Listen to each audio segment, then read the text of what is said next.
बिस्मिल्लाहिर्रहमानिर्रहीम। अस्सलाम वालेकुम नाज़रीन, आप देख रहे हैं मेरा यूट्यूब चैनल और मैं हूं अली रज़ा।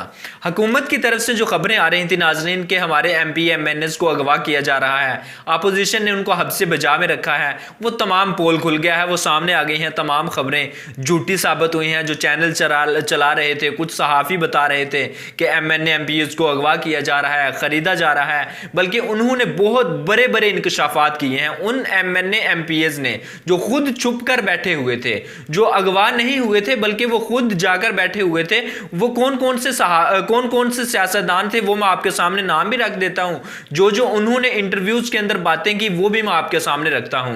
क्या क्या बातें की हैं उन्होंने वो मैं आपके सामने पहले कुछ नाम रख देता हूं। राजा रियाज साहब सरे फरिश्ते हैं। राजा रियाज साहब हैं, सुल्तान बुखारी साहब हैं, बादशाह सुल्तान बुखारी साहब, नवाब शेरोसीर साहब हैं, नूर आलम खान साहब हैं, और उसके अलावा और बेशुमार लोग हैं। वो भी मैं आपके सामने तमाम नाम रखता हूं। लेकिन इमरान खान की जो बात थी 20 करोड़ वाली के हमारे MP MNS को ऑफर्स की जा रही हैं, वो उन्होंने कहा कि उस पर अफसोस हुआ। ये किसने कहा है? ये नूर आलम खान साहब ने कहा है कि हमें अफसोस हुआ, हम बिकने वाले नहीं थे।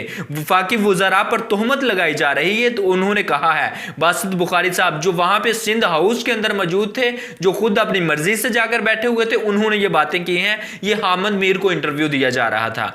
राजा रियाज साहब ने जो इंटरव्यू दिया जियो के ऊपर, उन्होंने कहा कि हमारे साथ 12 लोग नहीं बल्कि हम 24 लोग हैं, 24 MNA मौजूद हैं। फिल वक्त सिंध हाउस के अंदर 4 MNA मौजूद हैं जो PTI के अपने MNAs हैं, और उन्होंने कहा कि 24 MNA मौजूद हैं। और इसके अलावा लेकिन एक और दावा किया गया इसके अंदर, वो मैं आपके सामने बाद में रखता हूं कि कितने हैं। असल जो तादाद है MP MNAs की, तहरीक इंसाफ की जो अपोजिशन के साथ मिलना चाहती है, जो सिंध हाउस में या उनको वोट नहीं देना चाहती, वो कितने लोग हैं वो मैं आपके सामने बाद में रखता हूं।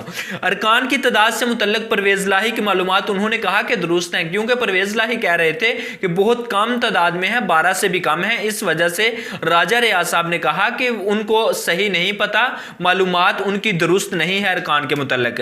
मजीद अरकान उन्होंने कहा आने को तैयार हैं, लेकिन नून लीग उन्हें एडजस्ट नहीं कर सकी। अलीम खान भी आने के लिए तैयार है नून लीग के अंदर, लेकिन अलीम खान को वो सीट नहीं दे सकते, क्योंकि अयाज सादिक के हल्के से अलीम खान का हल्का बनता है। इस वजह से ना अयाज सादिक को छोड़ सकती है नून लीग, ना ही अलीम खान को छोड़ सकती है। इस वजह से अलीम खान का और अयाज सादिक का उन्होंने सोचा है कि किसी न किसी तरह हम साथ में लाएं इनको, और हुकूमत का जो वोट है वो हम अपने हक में लें और अपने हक में वोट डलवाएं। अब इसके बाद क्या होता है, खान साहब उन्होंने कहा कि गारंटी दें कि ज़मीर के मुताबिक फैसला करने वालों को पुलिस के छापे नहीं पड़ेंगे और पुलिस तंग नहीं करेगी, पुलिस हमला नहीं होगा। ये राजा रियाज साहब ने कहा। तो उन्होंने कहा पार्लियामेंट लॉजेस के अंदर हम जाएंगे, मुंतकिल हो जाएंगे, फिर वहां पर जाके रहेंगे पार्लियामेंट लॉजेस के अंदर। अब वो फिल वक्त सिंध हाउस के अंदर मौजूद हैं। फिर पाकिस्तान तहरीक इंसाफ से ही एक MPA हैं, उन्होंने कहा नवाब शेरोसीर साहब, उन्होंने कहा कि हमें गधे, गोरे और खच्चर कहकर बुलाया जाता है, उनसे तशबीह दी जाती है, तो क्या हम बुला दें उनसे, हम ये तवक्को करें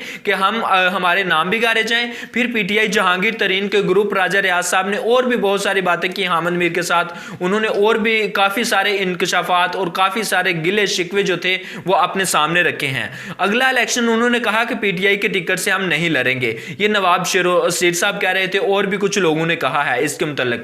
PTI के राजा रियाज साहब, नवाब शेरोसीर साहब, राना कासिम नून साहब गफ्फार वट्टू सिंध हाउस में मौजूद थे। और इसके अलावा जो लोग मौजूद थे वो कौन से हैं? नूर आलम खान, राजा मुजारी, बासत बुखारी, ख्वाजा शेराज, और इसके अलावा अहमद हसन, नजहत पठान और वजीह इकराम, ये तमाम लोग शामिल थे इसके अंदर।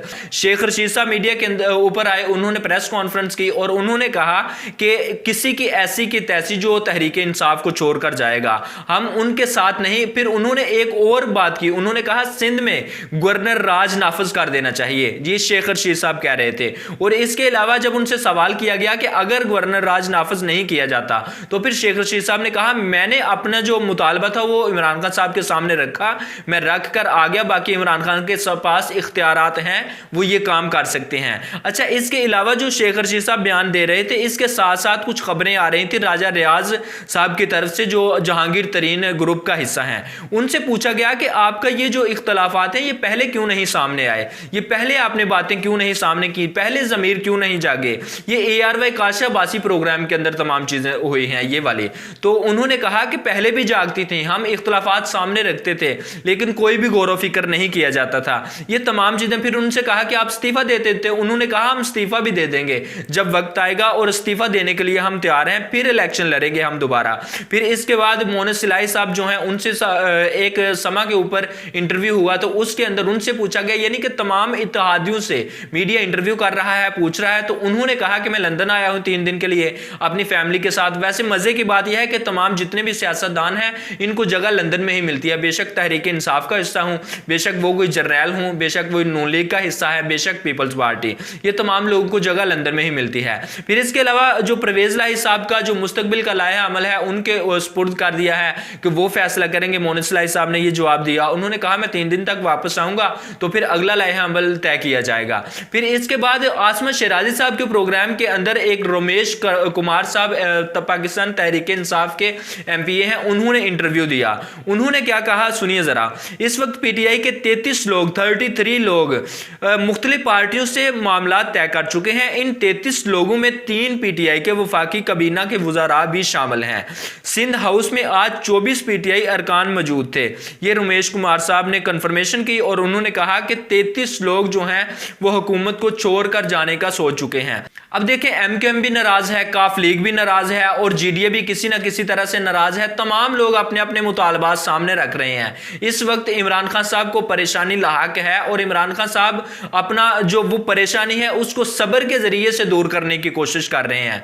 कभी कभी वो बयानात दे देते हैं, लेकिन जिस दिन का परवेज लाही साहब ने महर बुखारी को इंटरव्यू दिया उसके अंदर कुछ इंकशाफात किए, कुछ ऐसी बातें की जो इमरान खान साहब को नागवार गुजरी, लेकिन वो चुप रहे, उन्होंने सब्र का दामन हाथ से नहीं छोड़ा और आज भी वो पुरुम्मीद हैं कि हुकूमत कहीं नहीं जा रही और इमरान खान ही हुकूमत में रहेंगे। अब तक के लिए इतना ही, मुझे इजाजत दीजिए। हमारे इस चैनल को सब्सक्राइब कर दें, घंटी का बटन प्रेस कर दें। अल्लाह हाफ़िज़।